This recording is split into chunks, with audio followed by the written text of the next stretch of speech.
Shalom, selamat pagi Bapak Ibu Saudaraku yang dikasihi Tuhan. Salam sejahtera buat saudara semua dimanapun berada. Saya mengajak Bapak Ibu Saudara untuk bersaat teduh dan berdoa dalam renungan penuntun kehidupan setiap hari. Kiranya damai sejahtera dan sukacita oleh Roh Kudus senantiasa melimpah dalam hati dan kehidupan kita semua.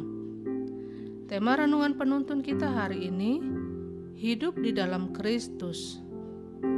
Ayat bacaan kita terdapat di dalam Kolose 2 ayat 6 dan 7. Demikian bunyi firman Tuhan. Kamu telah menerima Kristus Yesus Tuhan kita. Karena itu hendaklah hidupmu tetap di dalam Dia. Hendaklah kamu berakar di dalam Dia dan dibangun di atas Dia. Hendaklah kamu bertambah teguh dalam iman yang telah diajarkan kepadamu, dan hendaklah hatimu melimpah dengan syukur.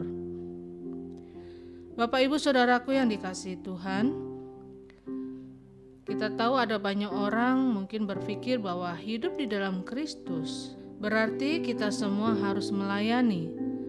Dan ada sebagian orang juga yang berkata bahwa hidup di dalam Kristus berarti harus menjadi hamba Tuhan atau menjadi pendeta.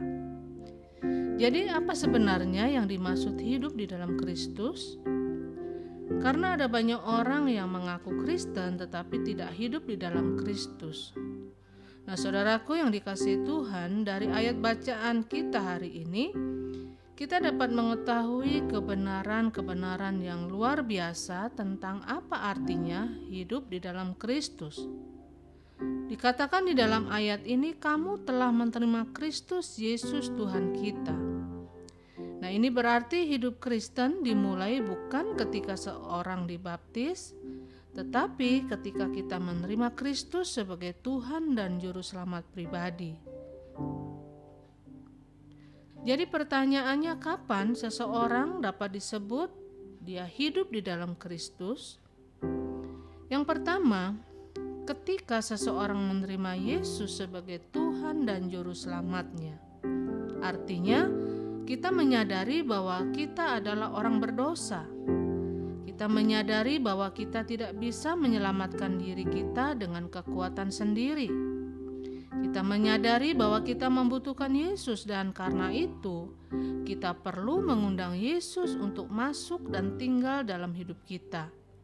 Bukan hanya berjalan dan menyertai kita, tetapi Dia ada di dalam hidup kita supaya Dia yang menuntun langkah-langkah kita. Dan yang kedua, kapan seseorang disebut hidup di dalam Kristus? Yaitu ketika kita tetap hidup di dalam Dia. Ketika kita menerima Kristus, kita tidak bisa maju mundur atau jatuh bangun dan hidup seenaknya, tidak bisa. Jadi ketika kita menerima Yesus, maka Kristus ada di dalam diri kita dan kita harus tetap hidup di dalam Dia. Ini artinya kita harus taat, kita harus tetap setia, kita harus dengar-dengaran dan melakukan apa yang menjadi kehendak Tuhan. Memang kita bisa saja jatuh, tetapi kita harus cepat bangun dan berkata, Tuhan pegang tanganku, bimbing aku agar aku tidak jatuh dalam lubang yang sama. Dan yang ketiga, kapan seseorang disebut hidup di dalam Kristus? Yaitu ketika kita berakar dan dibangun di dalam Dia.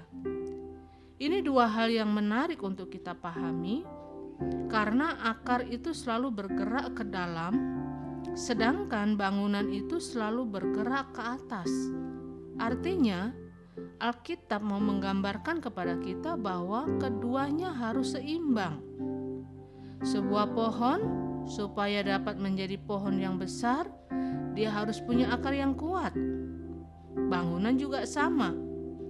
Untuk membangun sebuah bangunan yang tinggi, maka diperlukan fondasi yang kuat. Artinya, kita harus hidup dalam pertobatan yang sungguh-sungguh. Kita harus punya cinta yang kuat kepada Kristus. Dan kita harus siap diproses serta dibentuk oleh Tuhan lewat apapun yang Tuhan izinkan terjadi dalam hidup kita.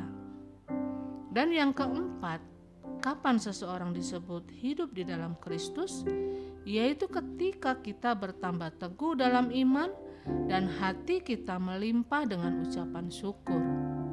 Artinya, ada sesuatu yang bertambah maju dalam hidup kita. Iman kita makin hari makin kuat, bertambah rohani dan bertambah dewasa dalam Tuhan. Jadi ada pertambahan dalam hidup kita.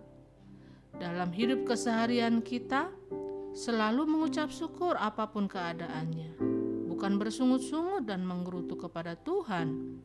Karena kita tahu bahwa Allah turut bekerja dalam segala sesuatu untuk mendatangkan kebaikan bagi setiap kita yang mengasihi Dia.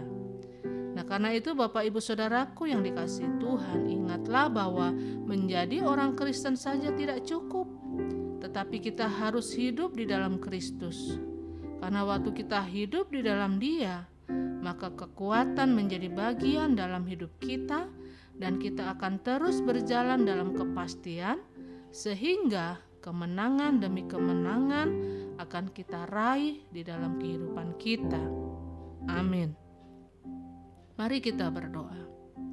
Bapa di dalam surga, dikuduskanlah namamu, dimuliakanlah namamu, datanglah kerajaanmu di bumi seperti di surga. Kami syukur untuk pagi hari ini, segala berkat anugerah Tuhan dalam hidup kami sehingga kami boleh ada sebagaimana kami ada. Tuhan, kami boleh juga bersyukur untuk firman-Mu yang sudah kami dengar, yang mengingatkan kepada setiap kami bahwa sesungguhnya menerima Engkau saja tidak cukup, dan karena itu kami harus hidup di dalam Engkau dan memberikan Engkau kesempatan untuk tinggal dalam hidup kami dan mengatur setiap langkah hidup kami. Karena itu Bapa, ajar kami untuk terus kami hidup tertanam di dalam Engkau, sehingga kami terus kuat, kami terus teguh, dan bahkan kami semakin hari semakin bertumbuh dewasa di dalam Tuhan. Terima kasih Bapa untuk firman-Mu pagi ini. Tuntun kami ya Roh Kudus, sertai kami sepanjang hari ini. Di dalam nama Tuhan Yesus Kristus kami berdoa. Haleluya. Amin. Kiranya berkat yang sempurna dari Allah Bapa kita, kasih karunia dari Tuhan Yesus Kristus, dan persekutuan yang indah dengan Roh Kudus menyertai kita semua dari sekarang ini dan sampai selama-lamanya. Maju terus dalam tuntunan Tuhan, tetap semangat. Sampai jumpa esok hari dalam penuntun kehidupan setiap hari, dan Tuhan Yesus memberkati.